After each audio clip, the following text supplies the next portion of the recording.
no te olvides del penalti palanca a falta de 15 minutos que se pasa molt gran. Penalti fallado no, penalti parado. Perdona, penalti parado.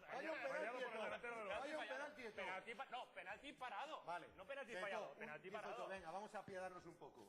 Ganan 2-0 y luego encima dices tú que sufre o que...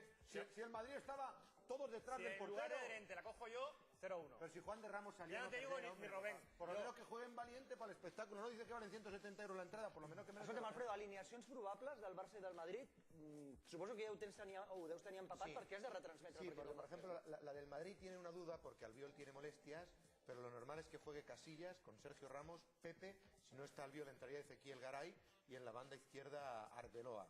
En el medio campo el doble pivote Las Diarra con Xavi Alonso, Kaká en la derecha, Marcelo en la izquierda y yo apuesto por Benzema, Cristiano Ronaldo. Algunos apuntan que Higuaín, pero me da la sensación de que... Aquest que és de la Peña Higuaín? Hòstia, Higuaín al banqueta.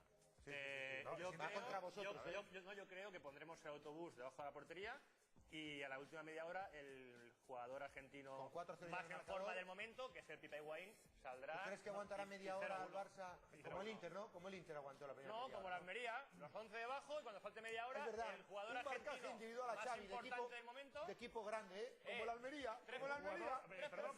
Se equipara la Almería. Escolta una cosa. Javier, el jugador argentino más importante del momento. De momento, mira, el Pipa Higuaín. No te discuto que sea el jugador que tuvo que llamar a Argentina para que lo clasificara. Para que veas el fracaso de los fichajes de Florentino. Que el mejor jugador del Real Madrid ahora mismo es Higuaín.